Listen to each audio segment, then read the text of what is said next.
Hello दोस्तों, जय हिंद, वंदे मातरम। इस वीडियो में हम बात करेंगे आज पर्वत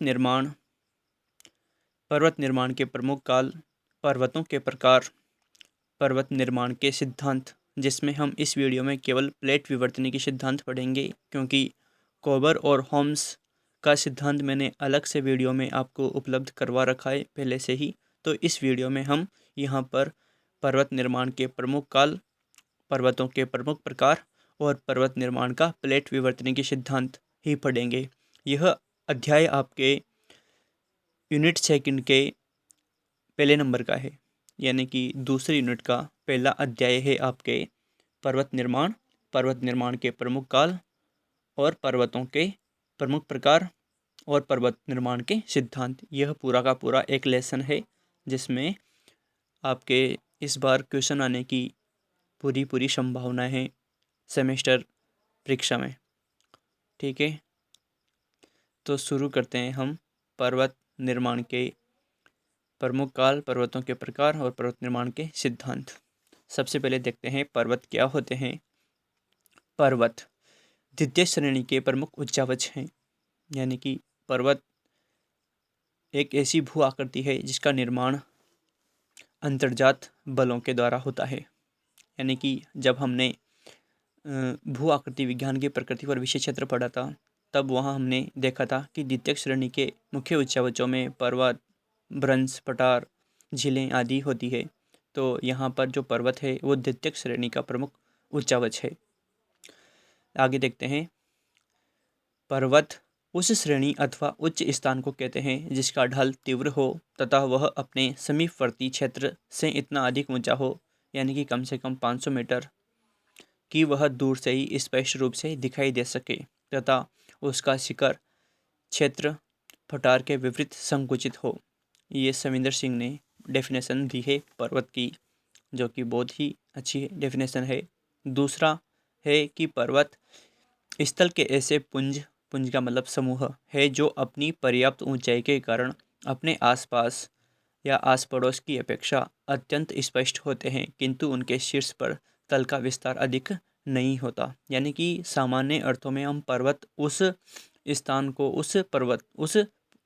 के समूह को कह सकते हैं जो अपनी आसपास की ऊंचाई की अपेक्षा, आसपास के स्थलों की अपेक्षा अधिक ऊंचा होता है और जो कि दूर से ही हमें स्पष्ट रूप से दिखाई देता है। उस स्थलाकृति को, उस स्थल स्वरूप को हम पर्वत कह सकते हैं। ठीक है, पर्वतों के कई सारे रूप होते हैं।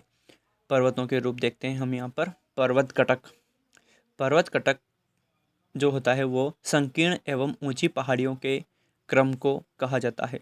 संकीर्ण एवं ऊंची पहाड़ियों यानी कि संकड़ी, संकीर्ण का मतलब संकड़ी, एवं ऊंची पहाड़ियों के क्रम को पर्वत कटक कहा जाता है, जो कि आकार में लंबे तथा संकड़े होते हैं। चट्टानों के स्तरों के मुड़ने पर कटक की रचना होती है। दूसरी है पर्वत श्रेणी। कई बार हम देखते हैं जैसे कि हिमालय पर्वत श्रेणी, है ना। तो ये जो पर्वत श्रेणी है इसकी भी अलग डेफिनेशन है। पहाड़ों तथा पहाड़ियों के क्रम को पर्वत श्रेणियाँ कहते हैं, जिसमें कई कटक, शिखर तथा घाटियाँ सम्मिलित होती है। वास्तव में एक ही काल में निर्मित विभिन्न पर्वतों के निश्चित क्रम को पर्वत कहते हैं, जिनकी भूगर्भिक संरचना भिन्न होती है।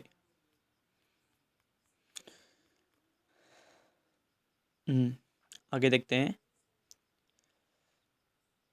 जिनकी भूगर्भिक संरचना में भिन्नता होती है। पर्वत श्रृंखला, जब विभिन्न युगों में भिन्न भिन्न प्रकार के निर्मित लंबे तथा संकरे पर्वतों का विस्तार समानांतर रूप में पाया जाता है तो उसे पर्वत श्रृंखला कहा जाता है। यहाँ पर ये निर्गित की तरह दिख रहा है, तो यह इसको सही कर लेना आप, और समानांतर को भी सही कर लेना। ठीक है, मैं दोबारा रिपीट कर देता हूँ। पर्वत श्रृंखला, जब विभिन्न युगों में भिन्न भिन्न प्रकार से निर्मित लंबे तथा संकरे पर्वतों का विस्तार समानांतर रूप में पाया जाता है तो उसे पर्वत श्रृंखला कहा जाता है। इसे पर्वतमाला भी कहा जाता है। ठीक है, पर्वत तंत्र, एक ही युग में निर्मित विभिन्न पर्वत श्रेणियों के समूह को पर्वत तंत्र कहते हैं।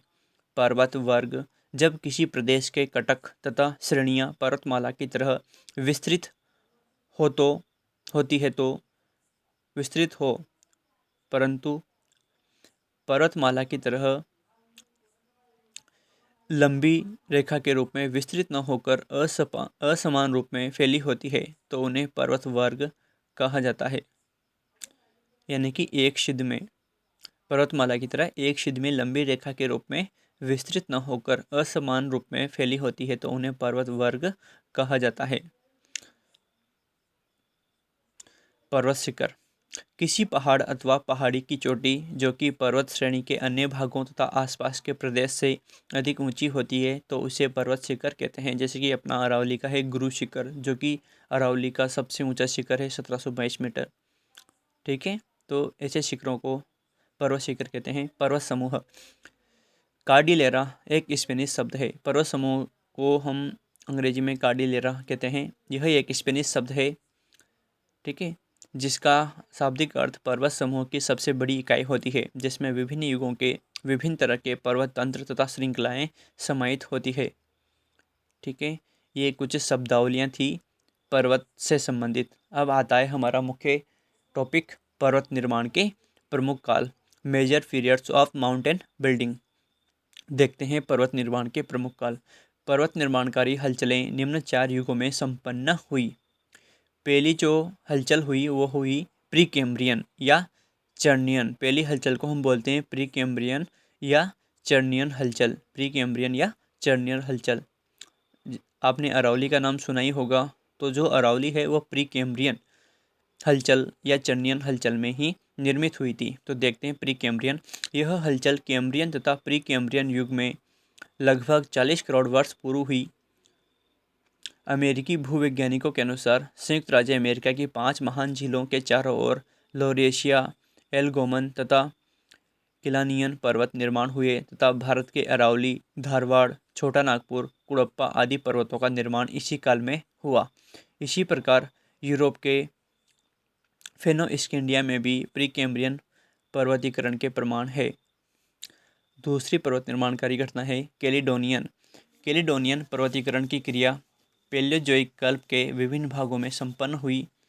कैलिडोनियन पर्वतों का निर्माण सिल्यूरियन, डिवोनियन तथा पर्मियन युगों में हुआ। यह घटना लगभग 32 करोड़ वर्ष पूर्व हुई।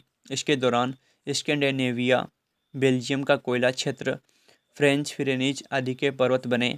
इस पर्वत निर्माणकारी घटना के दौरान उत्तरी अमेरिका के अपलियेशियन पर्वत, दक्षिणी अमेरिका के ब्राज़िलाइड्स तथा भारत के अरावली, महादेव तथा सतपुड़ा पर्वतों का निर्माण हुआ।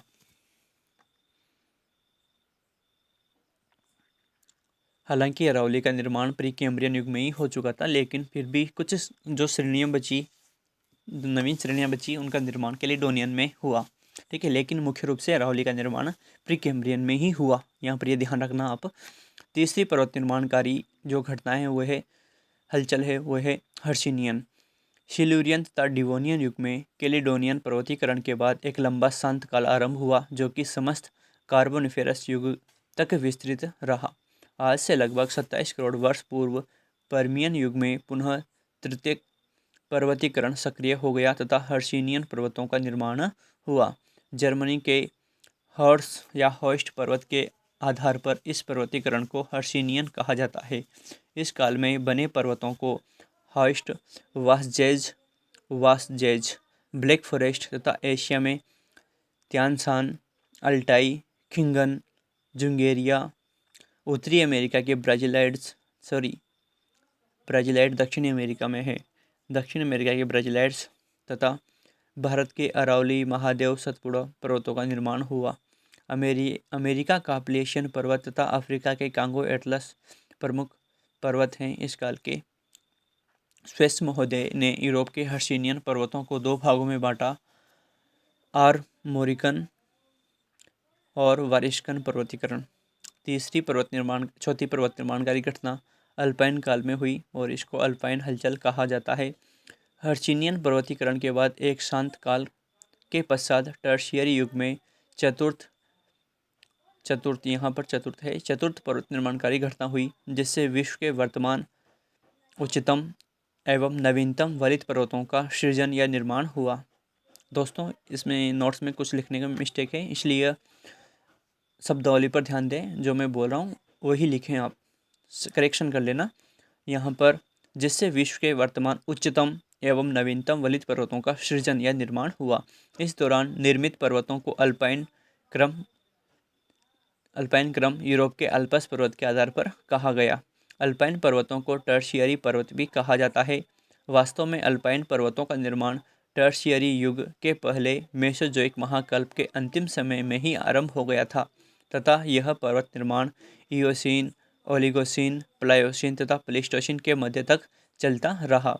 अल्पाइन पर्वतीकरण इतना अधिक विस्तृत था कि एक पर्वतमाला का निर्माण भी भिन्न भिन्न समय में हुआ। जैसे हिमालय पर्वत की 3 श्रेणियों का निर्माण क्रमशः इयोसीन, मायोसीन तथा अंतिम प्लायोसीन एवं पूर्व प्लीस्टोसीन युग में हुआ।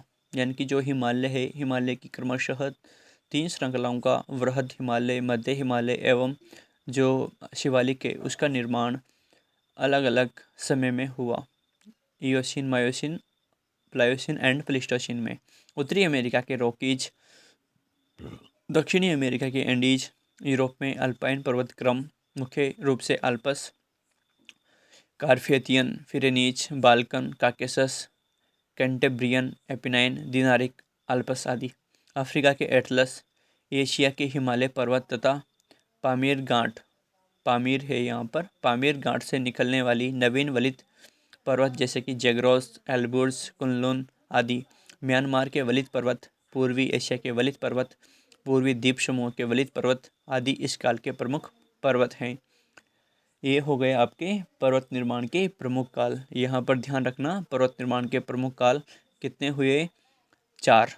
पहला जो है वो है प्री कैम्ब्रियन या चर्नियन हलचल, दूसरा जो है वो है कैलिडोनियन, तीसरा जो है वो है हर्सिनियन और चौथा जो है वो है अपना नाम अल्पाइन, यानी कि सबसे नवीनतम। ठीक है ना। तो आप प्री कैम्ब्रियन ध्यान रखें, चर्नियन ध्यान रखें। ठीक है। उसके बाद में कैलिडोनियन, कलावती से कैलिडोनियन ध्यान रखना लेना, हर्षित से हर्षिनियन ध्यान रख लेना और अंग्रासर से अल्पाइन ध्यान रख लेना। ठीक है। आगे चलते हैं। अब आता है आपका दूसरा टॉपिक, पर्वतों के प्रकार। यहाँ पर पर्वतों का वर्गीकरण करते हैं ऊंचाई के आधार पर। ऊंचाई के आधार पर पर्वतों को हम 3-4 भागों में बांटते हैं।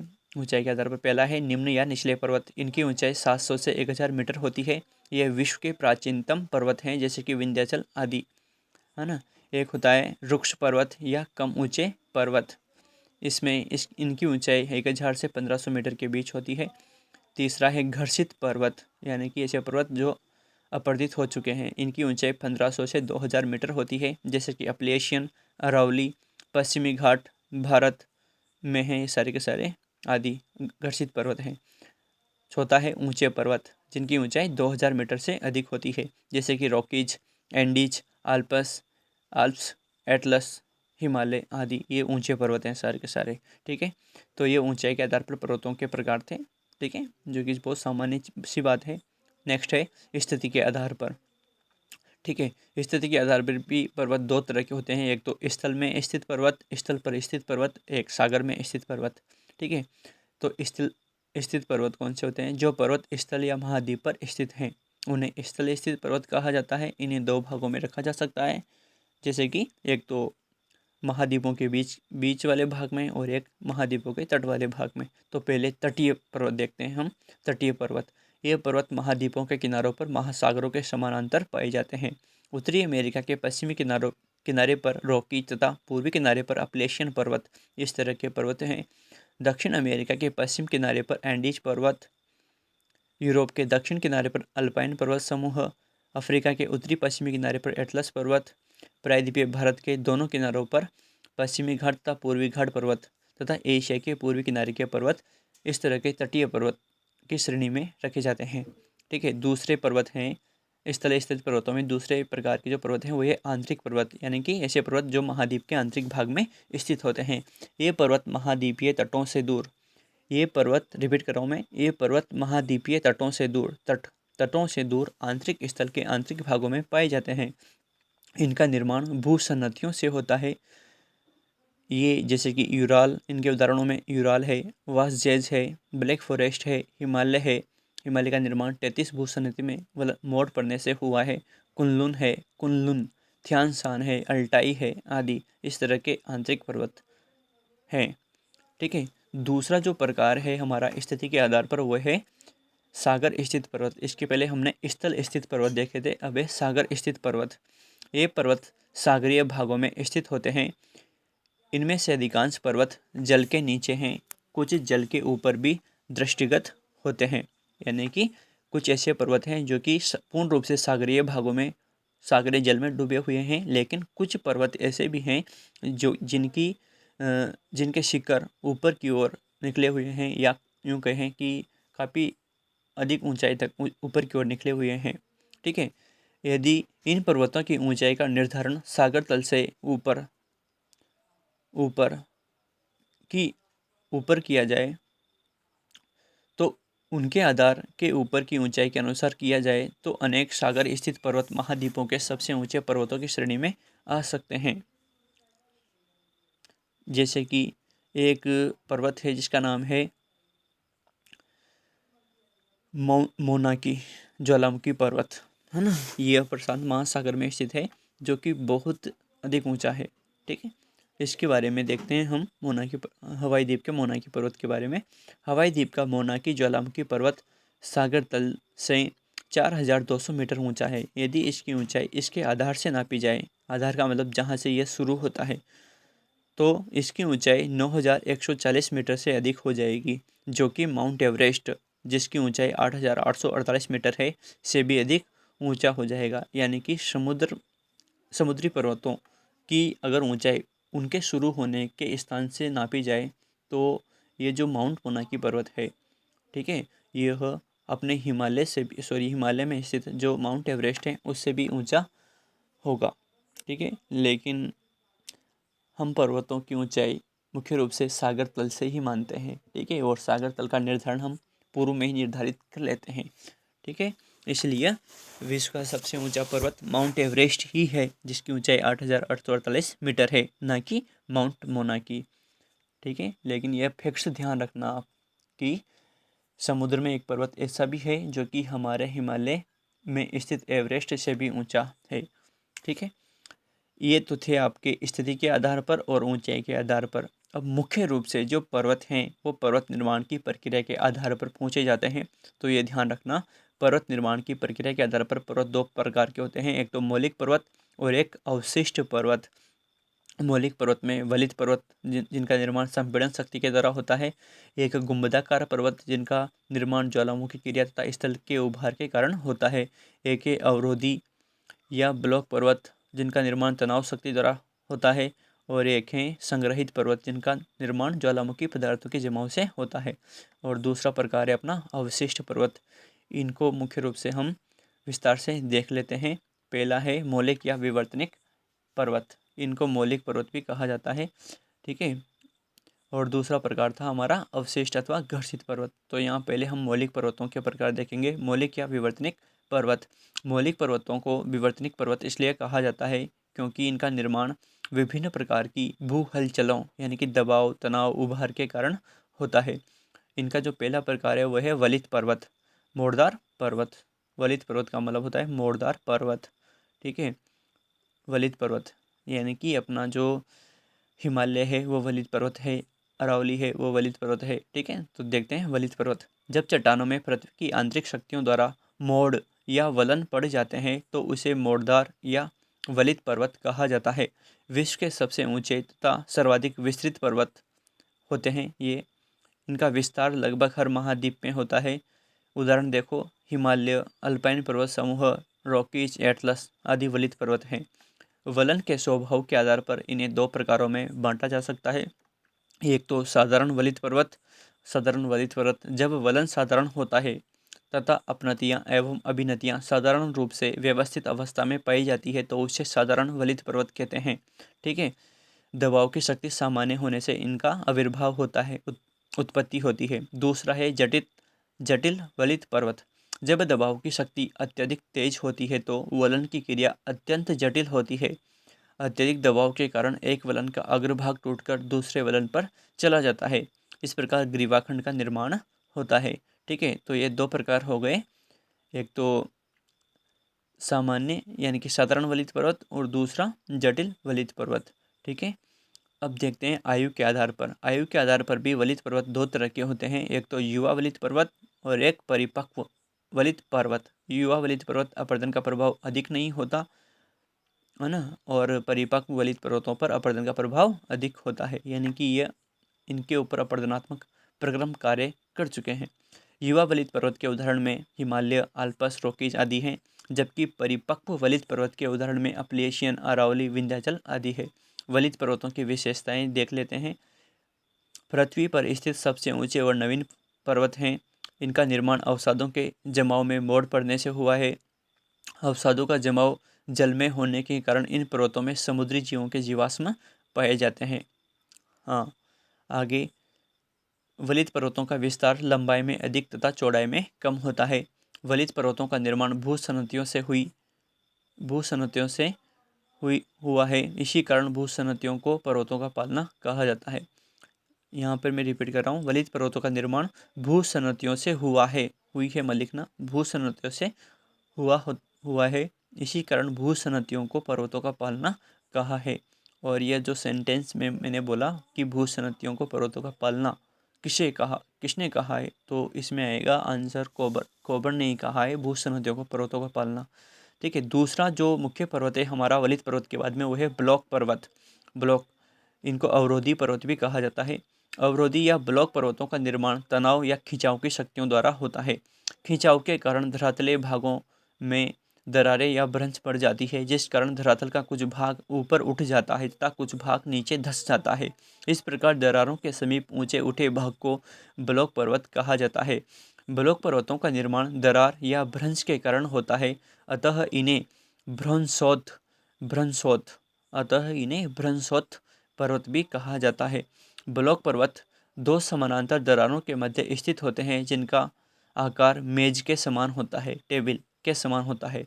ब्लॉक पर्वत निर्माण के संदर्भ में दो सिद्धांत मुख्य है, एक तो भ्रंश या दरार सिद्धांत, ठीक है, जिनमें मुख्य रूप से गिलबर्ट, लुडरबैंक, डेविस आदि विद्वानों के अनुसार ब्लॉक पर्वत का निर्माण धरातल पर तनाव की क्रिया के द्वारा दरार पड़ने से होता है। दरार के कारण धरातल का बड़ा भाग ऊपर या नीचे चला जाता है तथा ऊपर स्थित भाग ब्लॉक पर्वत बन जाता है। इसे होस्ट पर्वत भी कहा जाता है। और दूसरा सिद्धांत है अपर्दन का सिद्धांत। इस पर महोदय ने कई पर्वतों का अध्ययन करने के बाद बताया कि ब्लॉक पर्वतों का वर्तमान रूप निश्चित ही अपर्दन का प्रतिफल है। इसको कम मान्यता प्राप्त है, यानी कि यह सिद्धांत कम मान्य है। ब्लॉक पर्वतों के उदाहरण है Great Range Basin, Black Forest, Vosges, Nevada आदि। ठीक है, ब्लॉक पर्वतों का निर्माण निम्न 3 रूपों में होता है। ठीक है, इसको ध्यान रखना, ये बहुत इंपॉर्टेंट चीज़ है कि ब्लॉक पर्वतों का निर्माण कैसे, किस कंडीशन में होता है। जब दो सामान्य दरारों के बीच का भाग ऊपर उठ जाता है तो ब्लॉक पर्वत का निर्माण होता है। मैंने क्लास में बहुत अच्छे तरीके से इसको समझाया हुआ है। ठीक है, एक बार फिर समझा दूंगा। ठीक है, तो यहाँ पे भी एक बार अच्छे से देख ले इसको। जब दो सामान्य दरारों के बीच का भाग ऊपर उठ जाता है तो ब्लॉक पर्वत का निर्माण होता है। इसमें ऊपर उठे हुए स्थल खंड को ही ब्लॉक पर्वत कहा जाता है। ऊंचे उठे भाग को होस्ट भी कहा जाता है। जब दरार के दूसरी कंडीशन क्या है, जब दरार के निर्माण के समय मध्यवर्ती भाग के दोनों ओर के स्थल खंड नीचे की ओर खिसक जाते हैं तथा मध्यवर्ती भाग अपनी जगह पर स्थिर रहता है तो ब्लॉक पर्वत का निर्माण होता है। समीपवर्ती भाग के नीचे धंस जाने से मध्यवर्ती भाग उठा हुआ लगता है। तीसरी कंडीशन है जब धरातल के किसी भाग में दो समानांतर दरारों के बीच का भाग नीचे की ओर खिसक जाता है तो किनारे वाले भाग ऊपर उठे दिखाई देते हैं। धंसा हुआ भाग भ्रंश घाटी कहलाता है, परंतु किनारे वाले उठे हुए भाग ब्लॉक पर्वत कहलाते हैं। ये कंडीशंस देख सकते हो आप लोग। बीच के भाग का ऊपर की ओर उठना, यानी कि जब बीच का भाग ऊपर की ओर उठता है तो उसे ब्लॉक पर्वत कहते हैं, और दोनों साइडों के भाग स्थिर रहते हैं पहली कंडीशन में। दूसरी कंडीशन में देखो, किनारे वाले भाग नीचे धंसते हैं, यानी कि जो ये ऊपरी भाग है जिस पर होस्ट लिखा हुआ है, स्थिर भाग लिखा हुआ है, वो अपनी जगह पे था, लेकिन साइड वाले जो दोनों भाग है वो नीचे की ओर खिसक गए और ब्लॉक पर्वत का निर्माण हो गया। ठीक है, तीसरी कंडीशन में जो है बीच का जो भाग है, यानी कि एक समतल धरातल था, समतल धरातल के बीच का जो भाग था वो नीचे की ओर धंसता है, यानी कि जो अवतलन लिखा हुआ है, रिप्ट घाटी लिखा हुआ है जहाँ पर, वहाँ का भाग नीचे की ओर धंस गया और दोनों भाग ऊपर की ओर उठे रह गए, ऑटोमेटिक उठे रह गए। ये इनमें हलचल नहीं हुई, ये अपनी जगह स्थिर रहे। बीच का भाग नीचे धंस गया, इसलिए ये दोनों उठे हुए भाग ब्लॉक पर्वत कहलाए और बीच का भाग रिफ्ट घाटी कहलाया। ठीक है, तो रिफ्ट घाटी का निर्माण और ब्लॉक पर्वत का निर्माण इस कंडीशन में होता है। आशा करता हूँ समझ में आ गया होगा। आगे चलते हैं। तीसरा जो मुख्य प्रकार है पर्वतों का वह है गुंबदाकार पर्वत। जब पृथ्वी के धरातलीय भाग में चाप के आकार में उभार होने से धरातलीय भाग ऊपर उठ जाता है तो उसे गुंबदनुमा पर्वत कहा जाता है। इनका आकार आंतरिक शक्तियों पर निर्भर करता है। संयुक्त राज्य अमेरिका का सिनसिनाटी उभार एक लघु तथा निम्न गुंबद का उदाहरण है। इन पर्वतों को 3 वर्गों में बांट सकते हैं: साधारण गुंबद, ज्वालामुखी गुंबद या लावा गुंबद, और एक है साल्ट गुंबद। ठीक है, चौथा है संग्रहित पर्वत यानी कि अवशिष्ट पर्वत। हालांकि यह अपना जो पर्वतों का जो मुख्य प्रकार है उसमें है, लेकिन इसको हम इसमें चौथे रूप में मान लेते हैं, संग्रहित पर्वत। धरातल के ऊपर मिट्टी, मलबा, लावा आदि के निरंतर जमा होते रहने से निर्मित पर्वतों को संग्रहित पर्वत कहते हैं। ज्वालामुखी उद्गार से निकले लावा, विखंडित पदार्थ तथा राख चूर्ण या राखपूर्ण आदि में संग्रह के फलस्वरूप संग्रहित पर्वतों का निर्माण होता है। इस प्रकार इन्हें ज्वालामुखी पर्वत भी कहा जाता है। इनके उदाहरण है यूएसए के शास्ता, वुड तथा रेनियर पर्वत, फिलीपाइंस के मेयान तथा जापान का फ्यूजियामा आदि। ठीक है, कोटोपैक्सी विश्व का सबसे ऊंचा जागृत ज्वालामुखी पर्वत है। कोटोपैक्सी विश्व का सबसे ऊंचा जागृत ज्वालामुखी पर्वत है, ध्यान रखना है इसको। और ये लाइस्ट प्रकार हमारा मिश्रित या जटिल पर्वत। जब किसी पर्वत में कई पर्वतों की विशेषताएं सम्मिलित रूप में पाई जाती है, अर्थात जब किसी पर्वत का निर्माण अव्यवस्थित अवसादी शैलों से होता है तो उन्हें मिश्रित पर्वत कहते हैं। लौबेक के अनुसार मिश्रित पर्वतों का निर्माण पूर्णतः आग्नेय या कायांतरित या वृहद स्तर पर अव्यवस्थित अवसादी चट्टानों से होता है। उदाहरण संयुक्त राज्य अमेरिका का सियरा नेवादा पर्वत, दक्षिणी रॉकी पर्वत का पायक पीका प्रदेश आदि। सॉरी, ये थोड़ा मिस्टेक है यहाँ पर, इसको छोड़ देना, रॉकी पर्वत तक रखना। लाइस्ट जो प्रकार है यानी कि दूसरा जो प्रकार है पर्वतों का, ठीक है, वह है, एक तो हमने मौलिक पर्वत पढ़े थे, अब है दूसरा अवशिष्ट या घर्षित पर्वत। ठीक है, इसको देख लेते हैं, इसके बाद ये पर्वतों के प्रकार समाप्त हो जाएंगे। जब कोई पर्वत अपरदन के विभिन्न साधनों द्वारा कटकर नीचा हो जाता है तो वह अवशिष्ट पर्वत कहलाता है। पर्वत निर्माण के साथ ही उस पर अपरदन के विभिन्न साधन प्रभावी हो जाते हैं तथा वह पर्वत धीरे धीरे कटता रहता है। जैसे, ठीक है, ऐसे पर्वतों को अवशिष्ट पर्वत कहते हैं। यहाँ जैसे लिखा हुआ है लेकिन आप ऐसे लिखना। ऐसे पर्वतों को अवशिष्ट पर्वत कहते हैं। उदाहरण विंध्याचल, अरावली, सतपुड़ा, महादेव, पश्चिमी घाट, पूर्वी घाट, पारसनाथ आदि इस तरह के पर्वत हैं। ठीक है, ये हमारा रुको एक मिनट, ये हमारा घर्षित पर्वत या अवशिष्ट पर्वत समाप्त हो गया है। ठीक है, इसके बाद में हमारा पर्वत निर्माणक सिद्धांत है, यानी कि पर्वतों के प्रमुख प्रकार हो चुके हैं, इनको याद कर लेना, पर्वतों के प्रमुख प्रकारों को। ठीक है, अगर समझ में नहीं आए तो भी मुझसे क्लास में आप पूछ सकते हो। ठीक है ना।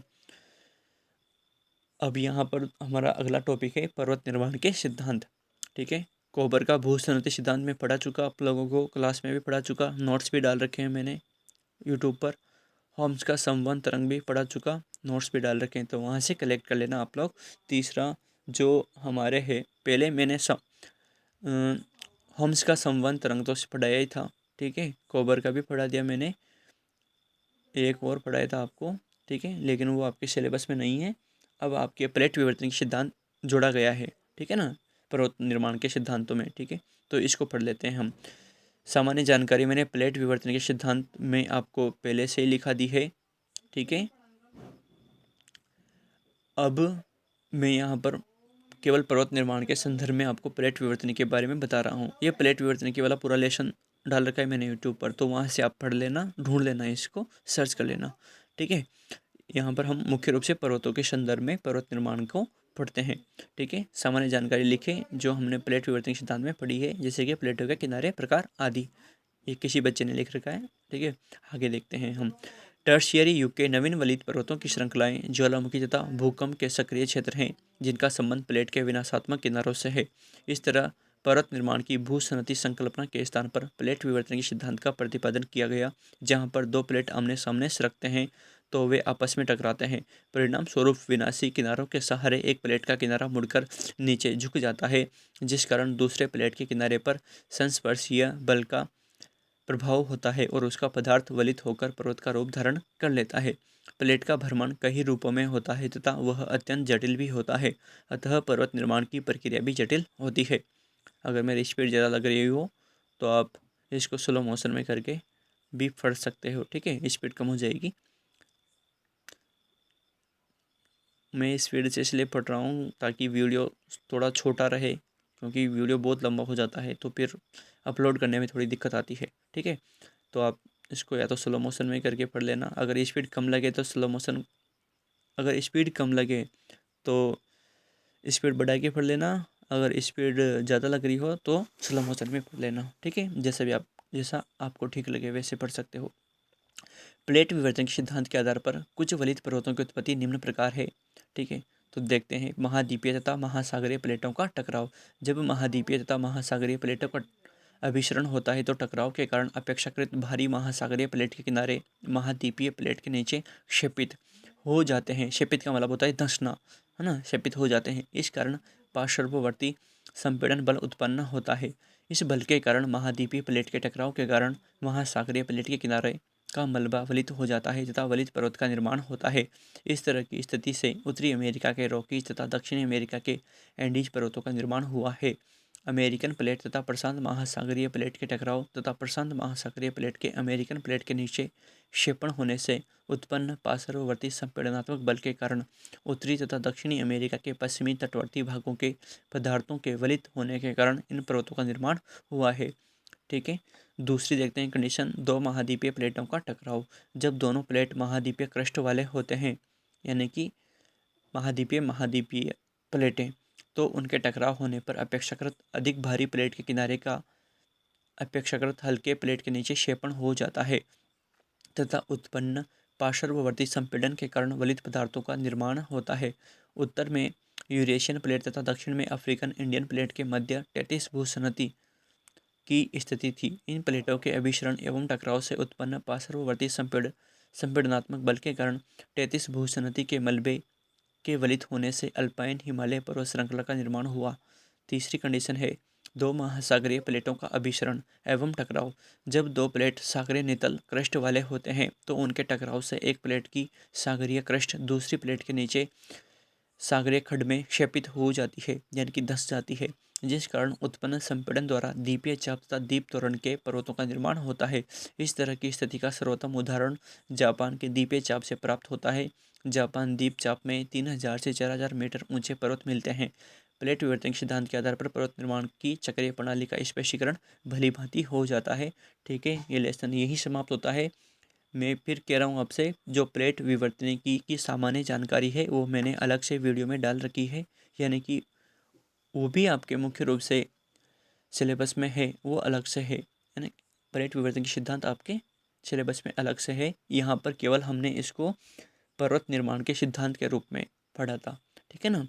तो इस तरह यह आपका लेसन समाप्त होता है, जिसमें हमने मुख्य रूप से पढ़े थे पर्वत निर्माण के प्रमुख काल, पर्वतों के प्रकार और पर्वत निर्माण के सिद्धांत। बहुत ही आसान लेसन है, बहुत ही ईजिली तरीके से याद हो जाएगा आपको, ठीक है ना।